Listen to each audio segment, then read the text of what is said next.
Bagaimana rasanya hidup di dalam tank M4 Sherman di Perang Dunia II? Bayangkan kamu berada di dalam sebuah kotak logam bersuhu 40 derajat Celcius. Ruang gerakmu terbatas, hanya beberapa sentimeter dari tumpukan amunisi yang siap meledak kapan saja. Di luar, dunia sedang hancur. Namun di dalam sini, duniamu hanya sebatas tuas transmisi yang kasar dan bau oli yang menyesakkan paru-paru. M4 Sherman seringkali dicitrakan sebagai pahlawan Amerika yang memenangkan Perang Dunia II. Di Eropa, ia sukses telak membuat Jerman kelelahan menghancurkannya. Hancur satu, muncul lagi 10. Dan di teater Pasifik, ia adalah andalan infanteri untuk menerjang pertahanan Jepang. Murah, mudah diperbaiki, dan banyak jumlahnya. Namun, bagi 5 pria yang terjebak di dalamnya, kendaraan ini bukanlah simbol kebanggaan. Ia adalah ruang isolasi yang klaustrofobik, sebuah anomali desain yang memaksa manusia beradaptasi dengan mesin yang tidak pernah memperdulikan kenyamanan mereka. Banyak yang memuja reliabilitasnya, tapi kita bicara jujur. Sebuah mesin yang bisa menyala setiap pagi tidak ada gunanya jika ia berubah menjadi oven pemanggang hanya dengan satu hantaman proyektil. Di masa awal operasionalnya, Sherman memiliki probabilitas terbakar yang hampir mencapai 80% setelah terkena penetrasi. Itu bukan sekadar statistik, itu adalah vonis mati. Sebagai perbandingan, korek api Ronson yang populer saat itu memiliki slogan "Lights First Time". Nah, ironisnya, tank Sherman malah mendapat julukan Ronson dari pasukannya sendiri, karena betapa mudahnya tank ini meletup saat menghadapi panzer-panzer Jerman. Sungguh sebuah ironi yang sangat presisi, karena Sherman melakukan hal yang persis sama terhadap kru di dalamnya. Sungguh platform ini dipuji karena reliabilitasnya yang tinggi. Sebuah mesin yang jarang breakdown jika dibandingkan dengan tank Jerman yang terlalu rumit. Ia adalah anak emas produksi massal yang mudah diperbaiki di tengah medan perang dan memiliki mobilitas yang cukup fleksibel untuk mengepung musuh.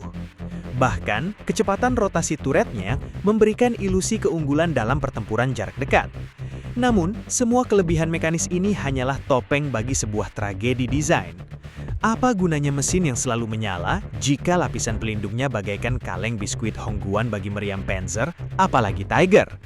Sherman hanyalah sebuah anomali militer yang menukar keselamatan kru dengan angka-angka di atas kertas logistik. Jerman tidak perlu menciptakan strategi futuristik. Mereka cukup memanfaatkan siluet Sherman yang terlalu tinggi. Sebuah target mencolok yang seolah berteriak minta ditembak di tengah cakrawala. Karena penetrasi meriam awal yang lemah, kru dipaksa melakukan improvisasi putus asa, melakukan flanking berisiko tinggi karena duel frontal adalah tindakan bunuh diri. Namun bencana yang sesungguhnya terkubur di dalam lambungnya. Kamu harus tahu kalau desain awal penyimpanan amunisi pada Sherman adalah sebuah bencana ergonomi yang tidak masuk akal. Rak amunisi yang diletakkan tanpa perlindungan memadai di bagian samping adalah akar masalah yang mengubah tank ini menjadi bom waktu. Spesifikasi teknis ini secara sistematis menghancurkan harapan kru untuk selamat dari penetrasi pertama. Ini bukan lagi kendaraan tempur yang kompeten. Ini adalah kekejaman dari sebuah industri yang lebih peduli pada kecepatan produksi daripada nyawa manusia di dalamnya.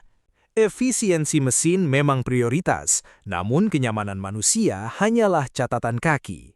Mari kita bicara tentang bencana ergonomi yang sesungguhnya, jalur pelarian. Sherman memiliki jumlah hatch atau pintu keluar yang sangat terbatas. Jika tank ini terkena tembakan dan berhenti dalam posisi miring, atau jika bagian depan sudah menjadi neraka yang membara, pintu keluar utama bukan lagi pilihan.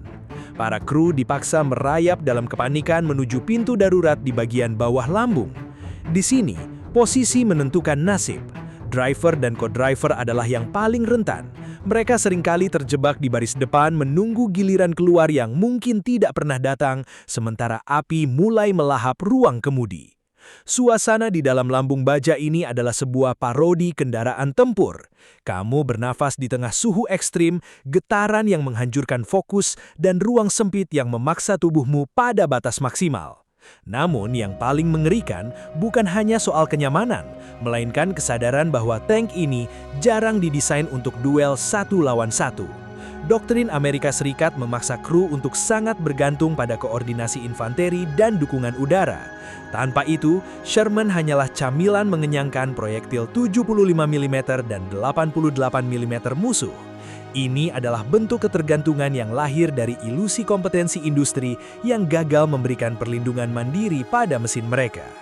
Sebelum lanjut, kamu jangan salah sangka. Militer Amerika dan sekutunya tidak sepenuhnya bodoh. Mereka hanya adaptif secara dingin setelah melihat tumpukan bangkai besi dan manusia di medan laga. Memasuki 1944, hadirlah sebuah improvisasi yang krusial. Wet stowage. Amunisi tidak lagi dibiarkan kering dan mudah meledak, melainkan disimpan di dalam rak amunisi yang dilapisi oleh jaket pelindung yang isinya cairan. Tujuannya sangat sederhana. Ketika proyektil musuh menembus armor dan menciptakan spalling, cairan ini akan segera memadamkan percikan api dan mendinginkan amunisi untuk mencegah luapan seketika. Hal ini memberikan beberapa detik ekstra sebelum tank mereka meletup. Tapi kalau spalling itu mengenai kamu, ya sudahlah. Lalu, untuk menjawab penghinaan yang sehina-hinanya dari tank Jerman, muncullah upgrade dadakan, meriam 76 mm dan varian Firefly. Ini adalah upaya putus asa untuk memberikan Sherman taring agar mampu menembus perisai baja yang selama ini mencaci maki mereka. Tapi kamu jangan salah sangka juga, pihak Jerman tidaklah bego. Mereka belajar untuk mengenali ciri khas dari Sherman Firefly ini, dan menghancurkannya terlebih dahulu. Intinya, kalau melihat Sherman yang laras meriamnya sangat panjang, maka hancurkanlah yang itu dulu. Sekarang, kamu harus tahu bagaimana cara kru tank Sherman menghadap ilahi. Sekiranya ada 3 skenario kematian yang tak manusiawi bagi kru tank Sherman. Skenario pertama, ammunition cook-off. Ketika proyektil musuh, misalnya dari meriam 88 mm yang superior, berhasil menembus bagian depan, ia tidak hanya membawa energi kinetik, tapi juga maut bagi seluruh isi tank. Proyektil tersebut akan menghantam rak amunisi yang tersusun tanpa perlindungan memadai. Hasilnya, reaksi berantai ledakan amunisi yang spontan. Dalam hitungan detik, interior tank berubah menjadi tanur pijar. Tidak ada waktu untuk prosedur darurat. Kru akan langsung mendapat gelar almarhum yang absolut, tercincang dan terpanggang hidup-hidup sebelum sempat menyentuh gagang pintu keluar. Skenario kedua, shock and disorientation, the spalling effect. Banyak yang mengira kamu aman jika proyektil musuh gagal menembus armor. Itu adalah ilusi. Misalnya Pak 37 yang kalibernya 37 mm dan Pak 38 50 mm. Dampak hantaman proyektil berkecepatan tinggi pada bagian luar armor akan menciptakan gelombang kejut yang merayap ke lapisan dalam. Fenomena ini memicu spalling, di mana lapisan logam bagian dalam armor mengelupas dan pecah menjadi ribuan serpihan tajam yang melesat di dalam kabin. Tanpa adanya penetrasi lubang sekalipun, kamu di dalam bisa tewas seketika akibat hujan serpihan armor panas.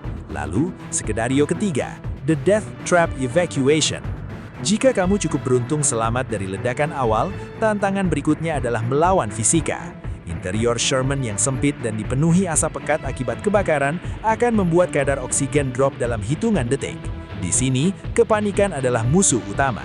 Jalur evakuasi yang terbatas dan desain hatch yang sering terblok saat tank rusak memaksa kru untuk berebut keluar dalam kondisi sesak nafas. Namun penderitaan tidak berhenti di sana. Begitu kamu berhasil meloloskan diri dari peti mati yang membara itu, kamu akan langsung disambut oleh hujan peluru senapan mesin MG42 dan infanteri Jerman yang sudah menunggu di luar. Keluar dari tank bukan berarti selamat. Itu seringkali hanya berarti berpindah dari neraka baja ke tempat jaga luar. Namun di tengah improvisasi yang kejam ini, sejarah menyisakan celah kecil bagi keberuntungan. Ingatlah kisah para kru yang berhasil bertahan meski tank mereka dihantam berkali-kali. Ini bukan karena kehebatan Sherman, tapi karena ketangguhan mental manusia yang menolak untuk mati. Seperti keajaiban yang dialami beberapa ace yang berhasil keluar dari reruntuhan baja yang membara, ini adalah bukti bahwa terkadang nasib lebih kuat daripada kegagalan desain.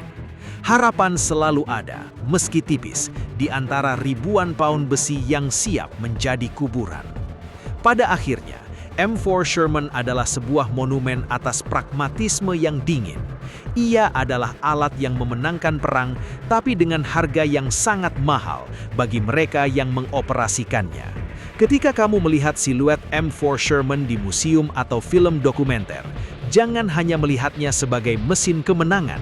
Lihatlah ia sebagai sebuah manifestasi dari improvisasi yang kejam, di mana efisiensi produksi lebih berharga daripada nyawa manusia. Sherman bukan sekedar tank, ia adalah simbol pengorbanan kru yang dipaksa mengoperasikan sebuah platform demi ambisi industri. Menurut kamu, apakah efisiensi massal sebanding dengan resiko nyawa yang begitu tinggi? Tulis argumen teknis kamu di kolom komentar. Jangan lupa like dan subscribe channel Gilas Cerito agar kita bisa bedah bareng lebih dalam di video berikutnya. Salam.